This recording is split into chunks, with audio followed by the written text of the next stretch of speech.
President Trump just addressed the nation regarding the death of Charlie Kirk. His message was raw, heavy, forceful, remembering Charlie while also calling out the demonization and violence that led to this terrible moment. And I want us to talk about it because more than ever do these conversations matter. So let's jump right in. To my great fellow Americans, I am filled with grief and anger at the heinous assassination of Charlie Kirk on a college campus in Utah. Charlie inspired millions, and tonight, all who knew him and loved him are united in shock and horror. Charlie was a patriot who devoted his life to the cause of open debate and the country that he loved so much, the United States of America. He fought for liberty, democracy, justice, and the American people. He's a martyr for truth and freedom, and there's never been anyone who was so respected by youth. Charlie was also a man of deep, deep faith, and we take comfort in the knowledge that he is now at peace with God in heaven. Our prayers are with his wife, Erica, the two young, beloved children, and his entire family, who he loved more than anything in the world. We ask God to watch over them in this terrible hour of heartache and pain. This is a dark moment for America. Charlie Kirk traveled the nation, joyfully engaging with everyone interested in good faith debate. His mission was to bring young people into the political process, which he did better than anybody ever, to share his love of country and to spread the simple words of common sense. On campuses nationwide, he championed his ideas with courage, logic, humor, and grace. It's a long past time for all Americans and the media to confront the fact that violence and murder are the tragic consequence of demonizing those with whom you disagree day after day, year after year, in the most hateful and despicable way possible. For years, those on the radical left have compared wonderful Americans like Charlie to Nazis and the world's worst mass murderers and criminals. This kind of rhetoric is directly responsible for the terrorism that we're seeing in our country today, and it must stop right now. My administration will find each and every one of those who contributed to this atrocity and to other political violence, including the organizations that fund it and support it, as well as those who go after our judges, law enforcement officials, and everyone else who brings order to our country.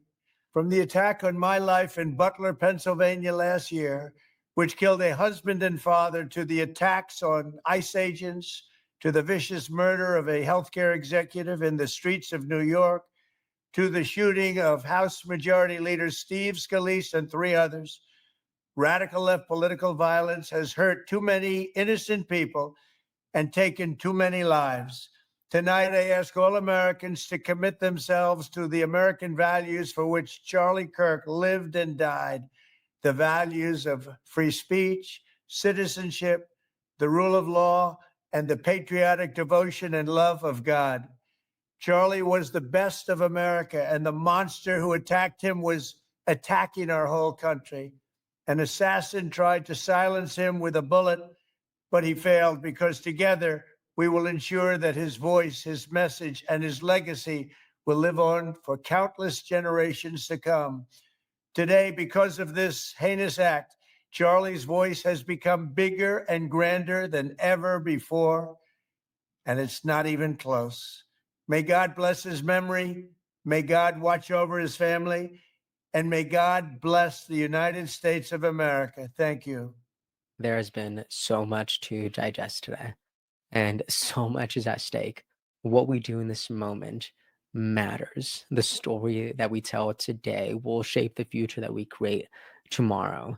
And people all across the political aisle are getting radicalized and woken up, speaking out against this horrific, disgusting moment, saying enough is enough. And you know what? President Trump is right when he's discussing the use of extreme language that's used to dehumanize those that we disagree with, because the dehumanization makes the violence thinkable, and we just can't live like this anymore.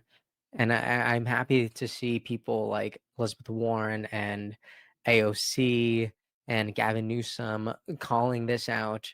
And I do want to read what Gavin Newsom wrote from his governor account on Twitter. I thought it was nice. Check this out. He says, "We should all feel a deep sense of grief and outrage at the terrible violence that took place in Utah today.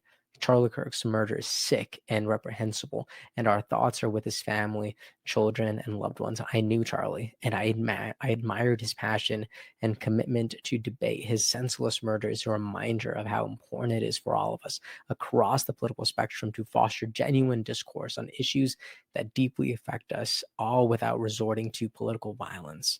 The best way to honor Charlie's memory is to continue his work, engage with each other across ideology through spirited discourse. In a democracy, ideas are tested through words and good faith debate, never through violence. Honest debate makes us stronger. Violence only drives us further apart and corrodes the values at the heart of this nation." I really wanted to share this because I really do believe that the heart and soul of this country rests in our ability to talk with one another throughout our differences, within our diversity.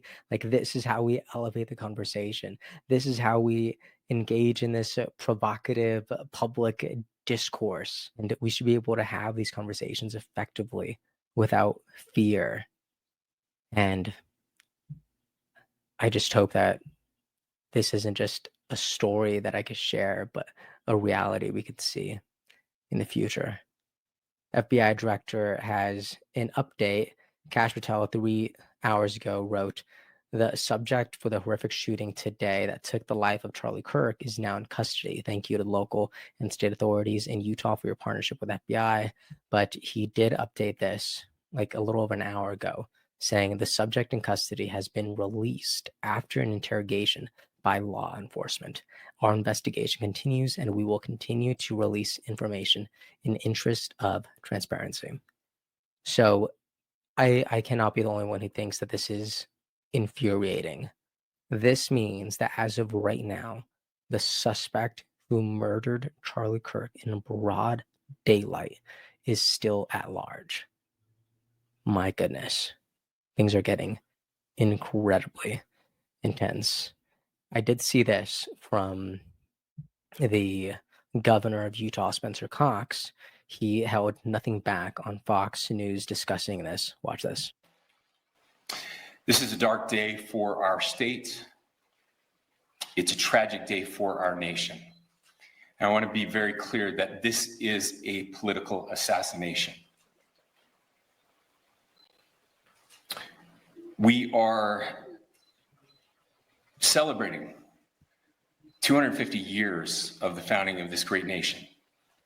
That founding document, the Declaration of Independence,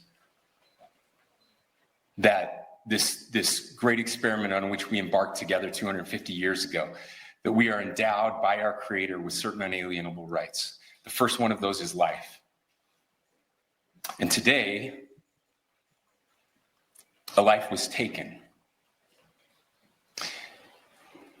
Charlie Kirk was first and foremost a husband and a dad to 2 young. And the governor let everyone in this country be reminded that Utah still has the death penalty.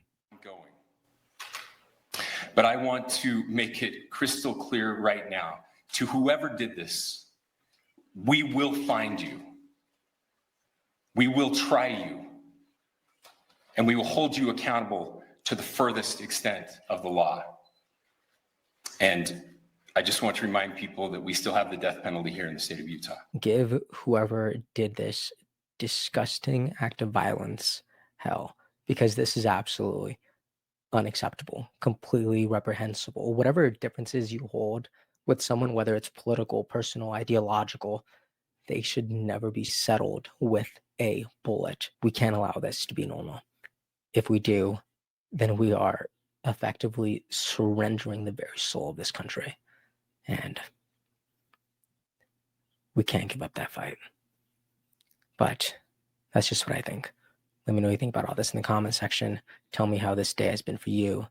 And if you think conversations like this matter more than they ever have, be part of the conversation. Use your voice however you can. Episode's over already? Geez, that was fast. Well, they say beautiful things do not last forever, but feel free to watch and listen to another one of these episodes if you're interested in those conversations as well. Also, this next part is huge. Make sure to obliterate that like and subscribe button and turn on the notification bell so you never skip a beat. I also have a newsletter where we dive into the news, politics, and ideas that shape our future. If you're interested in signing up, I'd really appreciate that. Anyways, that's the end of this episode. Thank you so much for watching and listening, and I'll see you next time.